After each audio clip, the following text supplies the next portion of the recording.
Okay, let's go again. So actually there's an interesting metaphor I think I made earlier. So the ICC auto-pairing, like this mountain to climb, like in Zen and the art of motorcycle maintenance. So as well as achieving some inner peace, which might be not being distracted by ratings, being rooked down, etc. What is the quality that's being chased here? I think Capablanca is probably a good role model, because apparently he used to only spend a few seconds on each move anyway, even in his long games. I think his games are more strategic. He avoided unnecessary complications, so I don't think he would have played just like I did in the previous game. But okay, let's go for a Kings and Union setup. Fianchetto line, another solid system. Hopefully I don't get a result here.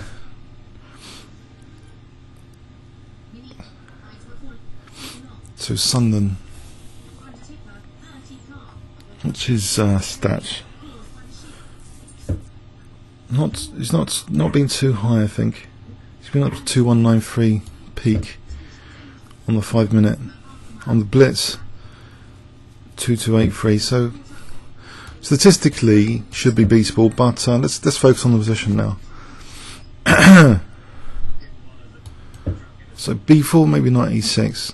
He's solid here. I'm going to try and provoke some weaknesses. Maybe Queen C8. Do I mind Bishop E6s here? Knight E6, Bishop E6. I don't think FE. Unpleasant from London Classic was C5, so Knight E6, Bishop E6. Try and keep the pawn structure not doubled just yet, because that E6 pawn will be vulnerable on the diagonal anyway, I think, after C5, Queen B3. I'll try and hit out on these two guys, C4 and H3, I think. So Rook C8 seems to fit that. Maybe Rook C7, Queen C8. Okay, now we got some fun on the D file. If I take on D4, then take on C5, and then try and unpin. Will it be too late for the D7 bishop?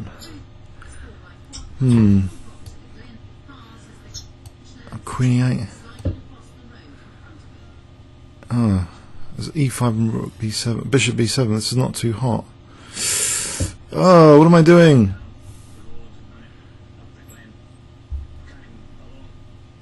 Okay, so Bishop C6 here. Try and hold the fort.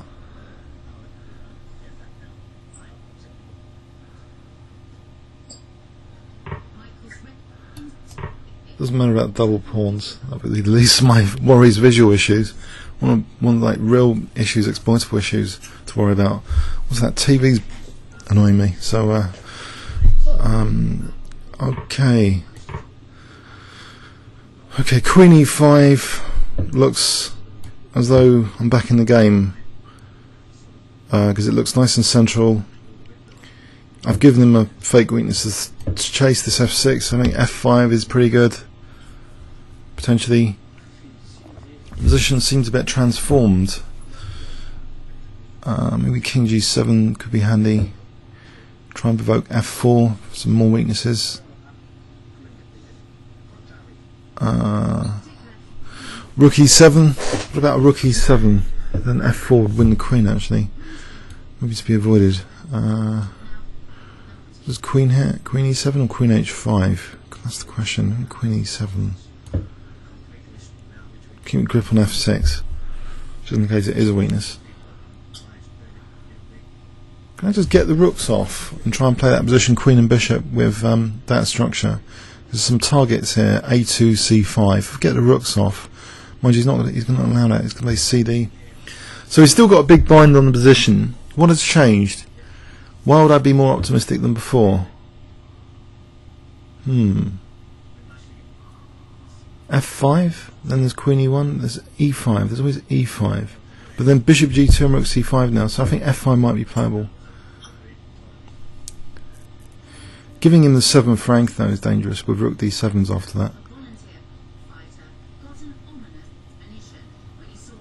Okay, queen e1. Guess he can just take king f2. Right, okay, get on to this guy. This c5. Whoa! Uh-oh, I think I'm getting mated or something.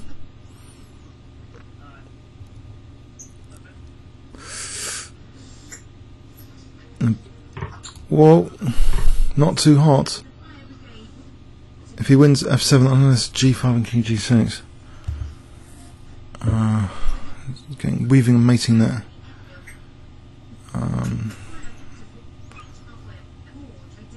G5 king h5. First let's throw in this check. Maybe g5 here.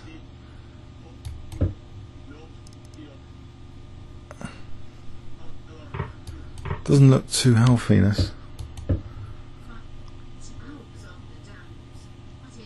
If I win c5, I get mated, aren't I? I'll try and win c5 anyway, because actually that protects f5. It's got a king safety aspect to it, winning that pawn. So h5 maybe king h6. Protect f7 as well, or throw in a few checks. Well, h5 here, so that my king isn't moved from f7 protection, because it takes, I can play rook h5, rook g4, king f6. Okay, now I can bring the other rook into the game. Maybe over here, but there's rook e7, but then rook d8. Getting these other rooks into the game. Been on the defence here, haven't I? All the time. Rook e4 though, maybe there's a glimmer of real counterplay with rook g4.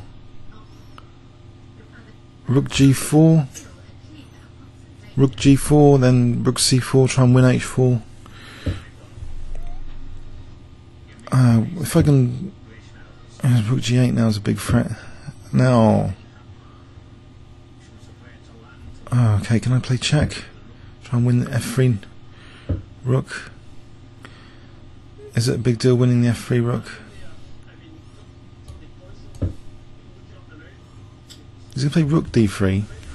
Give me a bit of breathing space from this rook to play rook g8. I could just keep checking him.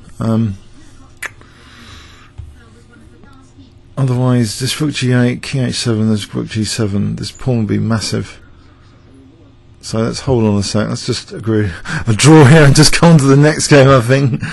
I don't know. That's my chicken side of me is saying I got to go for the draw. Because takes rook g8, king h6, h7, rook g7, king h8, rook f7, and this is check there, check over there. Put his king on the brink. Can I really do that?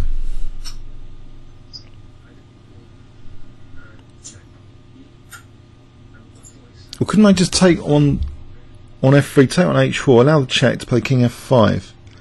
Could try and do that, but he's probably going to claim a draw now. Alright, let's go for it.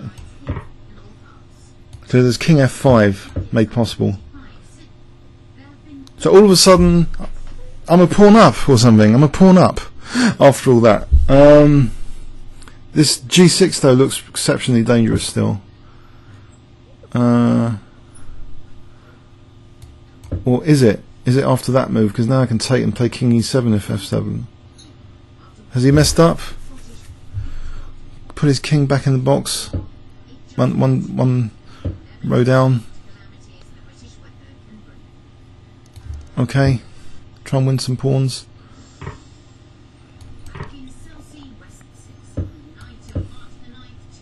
Let's get the king back over there, down there. Alright, I've got access to the f5 square now. It's about rook g4. Just to play my a5 or something.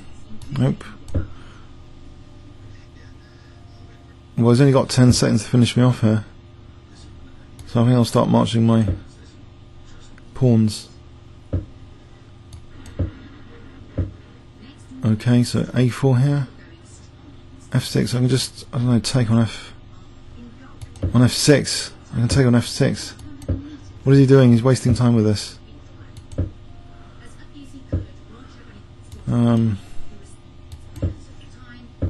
No, I want to use f5 actually to get his g5 pawn. Okay. Now I can get his f6 pawn. Anyway, finally. Okay, that was pretty tough, wasn't it? Okay, but I'm back over 2300. Still near the you know, high on the mountain. Okay, comments or questions? I don't know, let's have a look. It was passive. I don't like these setups. Sort of Rxc binds combined with white playing c5 to get a massive scope for all the pieces. Very nice system for white. It's horrible even in V-Day TimeControl, let alone Blitz. It's just white's got a lot of... White had beautiful pieces all the way through really from that opening. If we look at this kind of Botvinnik, I don't know, no, this fianchetto system here. I mean, look at, I mean, it's just pleasant, isn't it, for white? White's pieces are all good, and you know, playing for b4 c5 and putting the rooks on d file, it's just beautiful, isn't it? Really. Have I played somehow the wrong setup against it? Somehow this can't be right. This can't be right. I mean, okay, this was more bearable with the double pawns and some pressure on e4, but even so. Okay, comments or questions on YouTube? Thanks so much.